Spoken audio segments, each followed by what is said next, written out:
اتفاق سے میرے دو بھائی عملی سیاست میں ہیں. پہلے بڑے تھے، جسٹس صاحب رہے، اب ڈاکٹر صاحب ہیں. میں آپ کے سامنے یہ پورے زور سے یہ کہہ رہا ہوں کہ دیکھیں، قیادت کے لیے سب سے اہم چیز یہی اللہ تعالیٰ اور اللہ کے رسول صلی اللہ علیہ وسلم کی تعلیمات ہے. قیادت کے لیے سب سے اہم چیز، سب سے ضروری چیز صرف اور صرف کردار ہے، سیرت ہے. جو مسلمان نہیں ہیں وہ بھی اس راز کو پہچان گئے ہیں. امریکہ میں دیکھیں کیا قیادت کے لیے لوگوں کی شکلیں دیکھی جاتی ہیں؟ نہیں، کردار اور قابلیت. انڈیا میں لوگوں نے پہلے فزیکل کرزما آزمایا، مگر انڈیا کا بہت برا حال تھا. پھر ایک شخص آیا، وہ پگڑی پہنتا تھا، داڑھی تھی، ڈاکٹر منموہن. فزیکلی بالکل چارمنگ نہیں تھا، مگر اس نے انڈیا کی اکانومی نیچے سے اٹھا کے آسمان پر لے گیا. آپ جو ان کا پرائم منسٹر ہے مودی، نو فزیکل چارم، لیکن ان کے نقطۂ نظر سے وہ کامیاب ترین پرائم منسٹر ہے. سو میچور قومیں یہ نہیں دیکھتی شکل، سمارٹنیس، کپڑے، نو، سیرت اور کردار. اگر جو میرے بھائی سیاست میں ہیں، آپ اگر دیکھیں کہ وہ کرپشن میں ملوث ہیں، وہ مال بناتے ہیں، وہ ڈیولپمنٹ فنڈز میں کمیشن لیتے ہیں، وہ گورنمنٹ سے کہہ کے اپنی مرضی کے یہاں محکمہ مال میں کمیٹی میں افسر لگواتے ہیں اور پھر ان سے منتھلیاں لیتے ہیں، تو آپ کو آپشن ہی نہیں، آپ کا فرض ہے کہ آپ انہیں ووٹ دینے سے انکار کریں. وہ پھر آپ کے اعتماد کے حقدار نہیں ہیں. اگر وہ ان چیزوں میں ملوث ہوں تو وہ آپ کے اعتماد کے حقدار ہرگز نہیں ہیں. اور اگر آپ دیکھیں کہ وہ رزق حلال کھاتے ہیں، ان کا کردار پاکیزہ ہے، بے داغ ہے، نہ وہ کمیشن کھاتے ہیں، نہ وہ ٹاؤٹوں کی سرپرستی کرتے ہیں، نہ وہ گندے افسروں کو لگواتے ہیں، تو پھر آپ اپنے آپ کو خوش قسمت سمجھیں. پھر آپ اپنے آپ کو خوش قسمت تصور کریں، کیونکہ اس طرح کی نسل اب بالکل ملک کی سیاست سے ناپید ہو چکی ہے. پھر آپ اللہ کے ہاں سجدہ شکر بجا لائیں کہ آپ کو اس طرح کے نمائندے ملے. بات پھر ہم علامہ اقبال کی کریں گے. فکر اقبال میں ایک اور امپورٹنٹ کمپوننٹ جو بڑا اہم ہے، وہ ہے جد و جہد. جد و جہد. علامہ اقبال سمجھتے تھے کہ آپ کی کامیابی کی طرف ایک ہی راستہ جاتا ہے، اور وہ محنت اور جد و جہد کا راستہ، کنٹینیو اسٹرگل. اس کے لیے علامہ کی تعلیمات ہیں کہ پرواہ نہ کرو. اب اگر آپ کے وسائل نہیں ہیں، وسائل کی کامیابی آپ کی جد و جہد کو کہ راستے میں رکاوٹ ہرگز نہیں بننی چاہیے. علامہ اقبال کا ایک کمال کا شعر ہے فارسی میں. اسپال صاحب بڑے باذوق آدمی ہیں، مجھے نظر آ رہے ہیں، اللہ تعالیٰ آپ کو اچھی صحت دے. علامہ نے فرمایا، اگر یک قطرہ خوداری، اگر مشت پریداری، بیامن باتو آموزم طریق شاہبازی را. اگر تمہارے جسم میں صرف خون کا ایک قطرہ بچا ہے اور مٹھی بھر پر ہیں، تو میرے پاس لے کر آؤ، میں تمہیں بتاتا ہوں شاہین کی طرح کس طرح اڑا جاتا ہے. یہ علامہ اقبال کا میسج کہ وسائل کی کامیابی کیا ہوئی. ہم کہتے ہیں جی غربت ہے، پیسہ نہیں ہے، وسائل نہیں. یہ اقبال کا میسج ہے، اتنا پاورفل.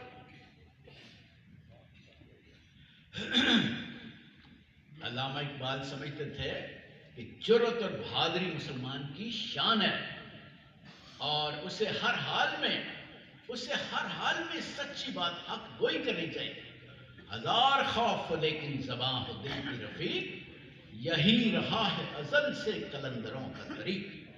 کچھ بھی خوف ہو لیکن آپ جو آپ کے دل میں وہ بات کریں. دل میں کچھ اور ہے اور زبان پہ آپ کچھ اور بات کر رہے ہیں، تو یہ جھوٹ تو ہو سکتا ہے، منافقت تو ہو سکتی ہے. مسلمان کی شان نہیں ہے.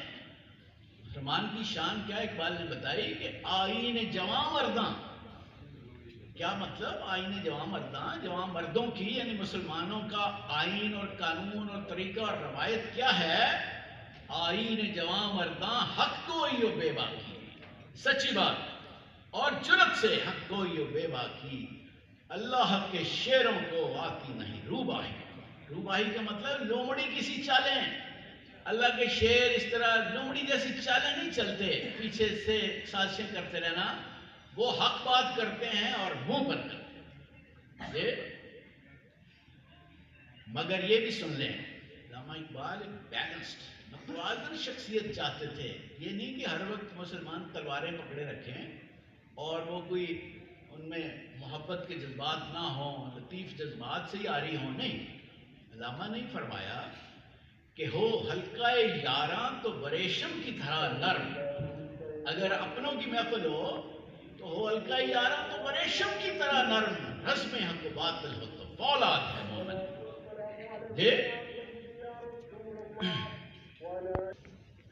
تو اقبال نے کہا کہ ہو حلقہ یاراں تو بریشم کی طرح نرم، اپنے اگر دوست ہوں، ساتھی ہوں، عزیز ہوں تو وہاں بالکل ریشم کی طرح نرم ہو جاؤ، اور رسم حق و باطل ہو تو فولاد ہے مومن۔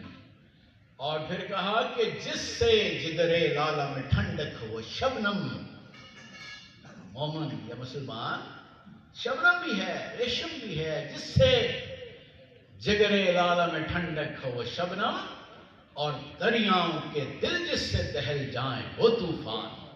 یہ ہے مسلمان کی شان۔ اچھا، اب بڑی تیزی سے میں اس کو کنکلوڈ کر رہا ہوں۔ علماء سے میری گزارش ہے کہ یہ گزارشات ذرا سن کے جائیں۔ دیکھیں، جب یہاں انگریز آئے تو وہ اپنی تہذیب اور اپنا تمدن، اپنا کلچر لے کر آئے، اور اس کا سیلاب اتنا شدید تھا کہ اس کے وہ ہر چیز کو بہا کر لے جا رہا تھا، حتیٰ کہ عقیدے اور فیتھ کو بھی۔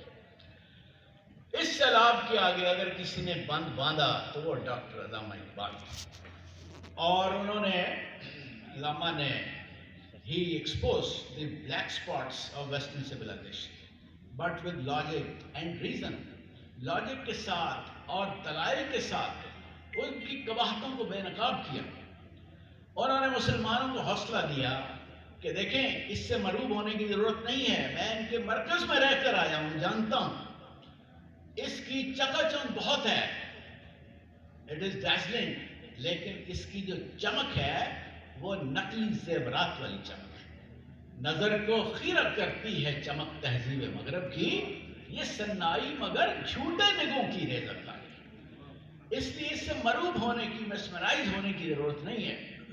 چہرہ روشن اندرون چنگیز سے تاریک تر، اس کا اندر، اس میں چنگیزیت ہے، بربریت ہے۔ اور پھر کہا کہ فساد قلب و نظر ہے فرنگ کی تہذیب، کہ روح اس مدنیت کی ہو سکینہ عفیف، کیا کہ اس میں پاکیزگی نہیں ہے، یہ جنرل صاحب پاکیزگی نہیں ہے، یہ حیا سے خالی ہے، اور وہ تہذیب جو حیا اور پاکیزگی سے خالی ہو کسی انسانی معاشرے کے لیے مضر تو ہو سکتی ہے، مفید نہیں ہو سکتی۔ سب مرعوب ہو رہے تھے، مگر اقبال کیسے مرعوب ہوتے؟ تو اقبال تھے، کیوں مرعوب نہیں ہوئے؟ اس کی چکا چوند سے اس کا جواب انہوں نے خود دیا کہ خیرہ نہ کر سکا مجھے جلوہ دانش فرنگ، میری آنکھیں اس سے نہیں چندھیائیں، خیرہ نہ کر سکا مجھے جلوہ دانش فرنگ، کیوں کہ سرما ہے میری آنکھ کا خاک مدینہ اور نجف۔ میں ان ہستیوں سے رہنمائی اور انسپریشن لیتا ہوں جو پوری انسانیت کے لیے رول ماڈل رہیں گے اور قیامت تک انشاءاللہ تعالیٰ وہی رہیں گے، اس لیے میں اس تہذیب کو کیا جانتا ہوں۔ دیکھیں، اساتذہ بھی ہیں، لیڈی ٹیچرز بھی ہیں، ہمارے طالب علم بھی ہیں۔ علامہ اقبال نے بہت زیادہ ان کا فوکس تھا، وہ سمجھتے تھے کہ جب تک ہماری دلچسپی اور ہماری ترجیح اول علم اور تحقیق یعنی نالج اینڈ ریسرچ رہا، ہم دنیا کی سپر پاور رہے۔ جب ہم نے کتاب پھینک دی، علم سے ناطہ توڑ لیا، تحقیق کے سارے سرچشمے بند کر دیے، تو ہم ذلت و زوال کے گہرے کنویں میں جا گئے۔ وہ کہتے تھے علم ہماری میراث، مسلمانوں کی میراث ہے علم۔ آپ جانتے ہیں علماء، علم تو مسلمانوں کی میراث ہے، ہم اس کا تحفظ نہ کر سکے اور یورپین اس کو لے اڑے، لے گئے تثلیث کے فرزند میراث خلیل، خشت بنیاد کلیسا بن گئی خاک حجاز۔ علامہ کا یہ خواب تھا، خواہش تھی کہ ہمارے نوجوان زیادہ وقت لیبارٹریوں میں گزاریں گے اور وہاں سے انہیں وہ قوت ملے گی جس کی بنا پہ وہ ستاروں پہ کمندیں ڈالیں گے، سورج اور چاند کو مسخر کریں گے۔ ایسا نہ ہوا، اور پھر اقبال دکھی ہوتے تھے، اور دکھی حال میں انہوں نے پھر پوچھا، بار بار پوچھا، کس طرح ڈاکٹر صاحب کس طرح ہوا کند تیرا نشتر تحقیق؟ نشتر تحقیق، تحقیق کا نشتر یعنی یہ جو ہے digger of research, and doctor صاحب بیٹھے ہیں، کس طرح بلنٹ ہو گیا؟ یعنی تم نے تحقیق کے سارے ادارے بند کر دیے، لیبارٹریوں کو تالے لگا دیے۔ کس طرح ہوا کند تیرا نشتر تحقیق؟ ہوتے نہیں کیوں تجھ سے ستاروں کے جگر چاک؟ اور یہ مہرو مہو انجم نہیں محکوم تیرے کیوں؟ یہ چاند ستارے تیرے متی اور فرما بردار کیوں نہیں ہیں؟ ہونے چاہیے تھے۔ اقبال کہتا ہے کہ یہ مسلمان کے متی اور فرما بردار ہونے چاہیے تھے، یہ امریکیوں کے، یہ یورپینز کے، یہ چینیوں کے نہیں، مسلمانوں کے ہونے چاہیے تھے۔ مہرو مہو انجم نہیں محکوم تیرے کیوں؟ کیوں تیری نگاہوں سے لرزتے نہیں افلاک؟ ان کی یہ خواہش تھی کہ مسلمان اس طرح نگاہ اٹھائیں اور آسمان لرز اٹھے۔ دیکھیں علامہ اقبال کے فکر اور فلسفے کا سب سے روشن پہلو کیا تھا؟ وہ تھا علامہ اقبال کی آقا دو جہاں حضور نبی کریم صلی اللہ علیہ وسلم کے ساتھ بے پناہ عقیدت اور عشق۔ آخری سالوں میں اب آپ میں سے بہت سو نے پڑھا ہوگا کہ حضور کا نام سنتے تھے تو آنکھیں نمناک ہو جاتی، دقت تاریخ جی۔ اور علامہ نے اللہ تعالیٰ سے ایک التجا کی تھی فارسی میں، کیا آپ میں سے بہت سو کو یاد ہے؟ علامہ نے التجا کی تھی کہ تو غنی از ہر دو عالم من فقیر، روز محشر عذرہائے من پذیر، گر تمہیں بھی نی صابن ناگزیر، از نگاہ مصطفیٰ پنہا بگیر۔ کہ تو بادشاہوں کا بادشاہ ہے، میں تو ایک عاجز فقیر ہوں، تیرے لیے کیا ہے بغیر حساب کے مجھے آگے بھیج دے، مگر اگر تیرے اصولوں میں یہی ہے حساب لینا ہی ہے تو ایک التجا مان لے کہ حضور کے سامنے میرا امتحان ہے، میں نگاہ مصطفیٰ کے سامنے شرمندہ نہیں ہونا چاہتا۔ 1917 میں طرابلس پر اٹلی نے پورے یورپین ممالک کی مدد سے حملہ کیا، اور اس وقت طرابلس سلطنت عثمانیہ کا حصہ ہوتا تھا، ترکوں کا۔ اس حملے میں بہت سے ترک مسلمان شہید ہوئے۔ یہاں اطلاع پہنچی تو پورے ہندوستان میں غم و غصے کی لہر دوڑ گئی، اور آپ کو پتہ ہے کہ خلافت کے ساتھ مسلمانوں کا ایک قلبی اور جذباتی لگاؤ تھا۔ ترک مسلمانوں کے ساتھ اظہار یکجہتی کے لیے ایک بہت بڑا جلسہ منعقد ہوا بادشاہی مسجد لاہور میں۔ پورا سندھ کھچا کھچ بھرا ہوا تھا، اور تمام مسلم اکابرین وہاں آئے اور انہوں نے بڑی پرجوش تقریریں کی۔ آخر میں منتظمین نے علامہ اقبال سے گزارش کی کہ آپ بھی کچھ اس موقع پر کہیں،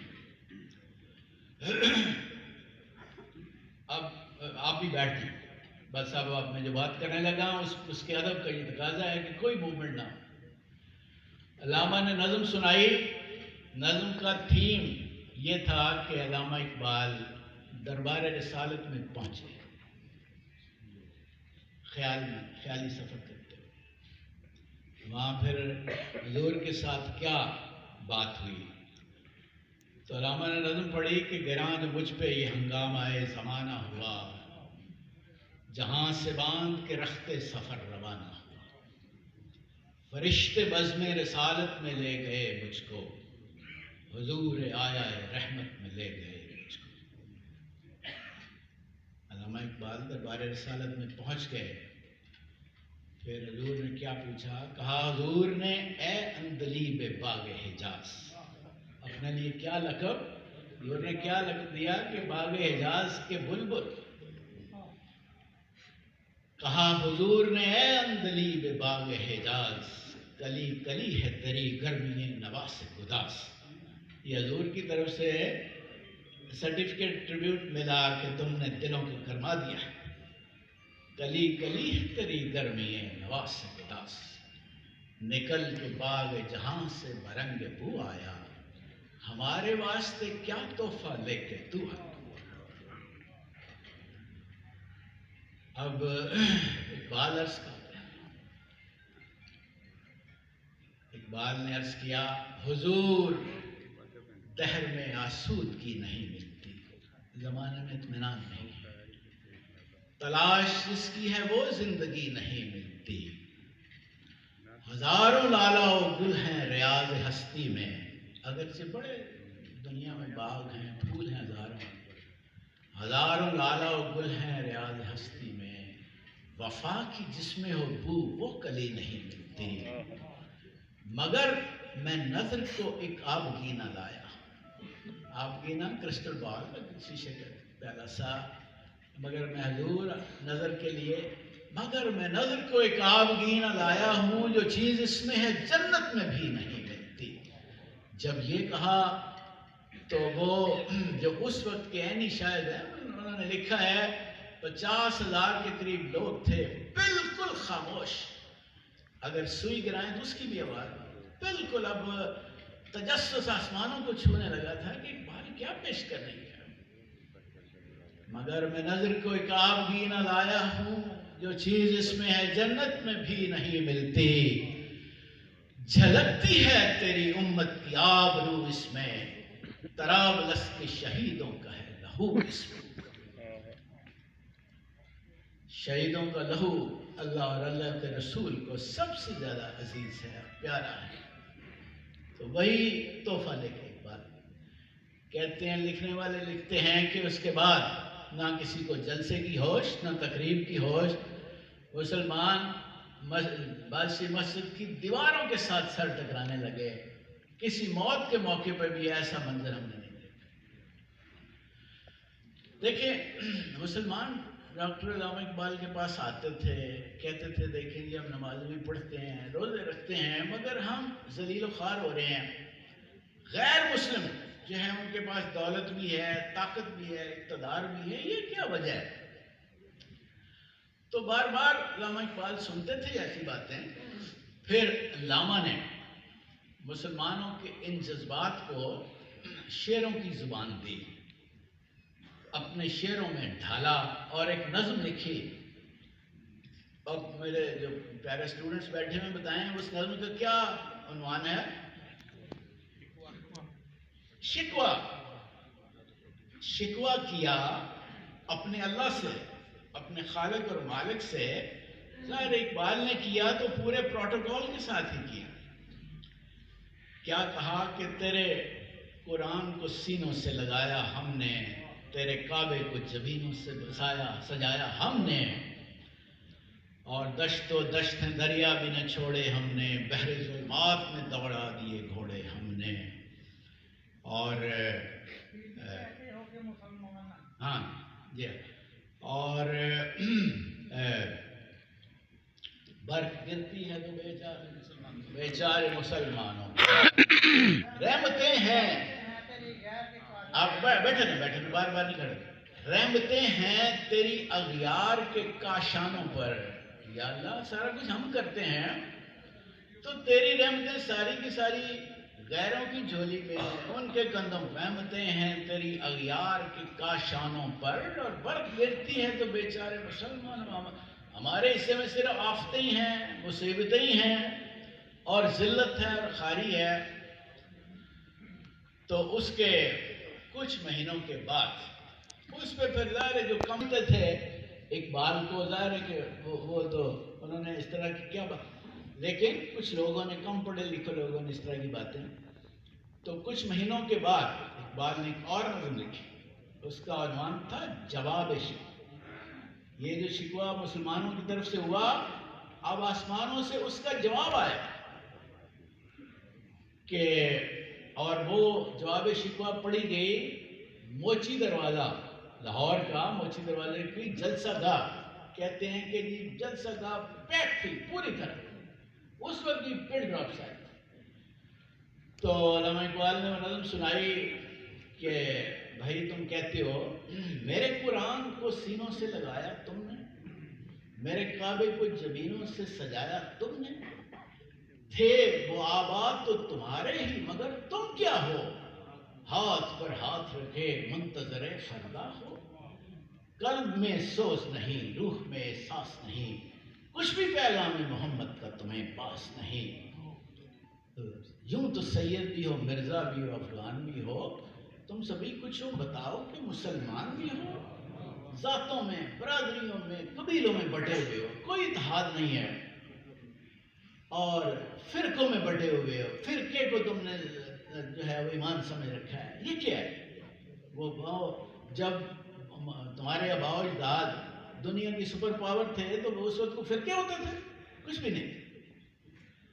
تو بہت سے شعر کہہ کے آخر میں اللہ تعالیٰ کی طرف سے جو دنیا اور آخرت میں کامیابی اور سرفرازی کا نسخہ کیمیا مسلمانوں کو بتایا گیا۔ کیا ہے وہ نسخہ کیمیا؟ قوت عشق سے ہر پست کو بالا کر دے، دہر میں اسم محمد سے اجالا کر دے، اور پھر اینڈ اس پہ کیا کہ کی محمد سے وفا تو نے تو ہم تیرے ہیں، یہ جہاں چیز ہے کیا لوح و قلم تیرے ہیں۔ وفا کا مطلب ہے اطاعت، خالی زبانی نہیں، حضور کی تعلیمات اور فرمان پر اور احکامات پر عمل کر کے دکھاؤ، تو پھر دیکھو یہ دنیا کیا حال تمہیں پھر اسی طرح you will regain your last glory, تم پرانی عظمتیں بھی تمہیں میں دوں گا اور دنیا میں بھی عزت دوں گا اور آخرت میں بھی تم سرفراز ہو گے۔ دیکھیں اگر کوئی کہے کہ فکر اقبال کو ایک شعر میں کیسے سمویا جا سکتا ہے، تو میں وہ ایک شعر بھی آپ کے ساتھ شیئر کروں گا۔ اقبال نے ایک شعر ایسا کہا کہ میں سمجھتا ہوں ساری فکر اقبال اس میں آ جاتی ہے کہ سروری کا مطلب ہے بادشاہ اور عمرانی، سروری زیبا فقط اس ذات بے ہمتا کو ہے، حکمراں ہے ایک وہی باقی بدان آفری، یہ ہے اقبال کا پیغام۔ اور پھر بخاری صاحب وہ کیا روح پرور نظم ہے، میں سمجھتا ہوں کہ وہ ضرور آج سنوائیں سب کو کہ اگرچہ بت ہیں جماعت کی آستینوں میں، مجھے ہے حکم اذاں لا الہ الا اللہ۔ اور یہ ذرا شعر سنیں، کیا روح پرور اقبال، اسی لیے تو کہتے تھے لوگ کہ یہ الہامی کلام ہے کہ یہ مال و دولت دنیا یہ رشتہ و پیوند، یہ دنیا کا مال اور دولت اور رشتے، یہ مال و دولت دنیا یہ رشتہ و پیوند، بتان وہم و گماں لا الہ، یہ بھی بتیں ہیں، اور یہ دور اپنے براہیم کی تلاش میں ہے۔ ابراہیم نے سارے بت توڑ دیے تھے نا حضرت ابراہیم نے، تو کہتے ہیں کہ جی یہ دور پھر ایک اور ابراہیم کی تلاش میں ہے، یہ دور اپنے براہیم کی تلاش میں ہے، جی یہ دور اپنے براہیم کی تلاش میں ہے، صنم کدہ ہے جہاں لا الہ، پورا جہان ایک صنم کدہ بن چکا ہے، یہ بت بن گئے ہیں جن کی ہم پرستش کرتے ہیں یا جن سے ڈرتے ہیں، بت ہی ہیں، چاہے وہ حکمران ہوں، افسر ہوں، بڑے لوگ ہوں، یا ہم کہیں کہ جی نہیں ہم نے حق سچ کی بات نہیں کرنی، ہم جو ہے برادری کی وجہ سے پابند ہیں، یہ کیا، یہ بھی بت ہیں؟ یہ مال و دولت دنیا، یہ رشتہ و پیوند۔ تو آپ کا بہت شکریہ، آپ نے بڑے جو ہے پوری دلچسپی کے ساتھ باتیں سنی۔ یہاں بہت سے اساتذہ کرام ہیں، میں ان سے گزارش کروں گا کہ فکر اقبال سے روشناس کرانے کے لیے آپ ہر روز چاہے آدھا گھنٹہ ہی سے آدھا گھنٹہ ضرور مختص کریں۔ اور اب اقبال کا کلام سمجھنے کے لیے بڑی کتابیں اویلیبل ہیں، ان کی تشریح بھی ہے، تفہیم بھی ہے، وہ کتابیں مل جاتی ہیں، وہ لیں۔ اور فارسی تو دور کی بات ہے، چاہے پہلے اردو کا کلام تو سمجھائیں، وہ ضرور سمجھائیں۔ تو یہ جو ہے اس آج کی محفل منعقد کرنے کے لیے میں منتظمین کا خاص طور پہ بہت شکر گزار ہوں۔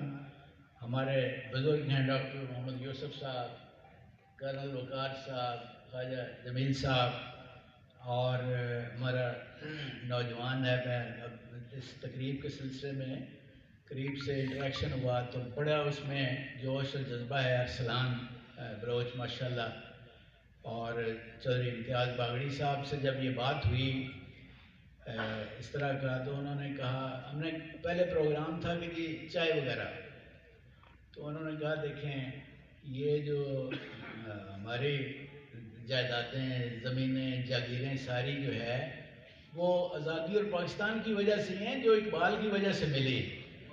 تو علامہ اقبال کا اگر تقریب کرنی ہے تو اس کی شایان شان ہونی چاہیے، اور مہمانوں کو ہم کھانا کھلا کے دیں۔ تو یہ میزبان جو ہیں اس تقریب کے باغی صاحب ہیں، ان کا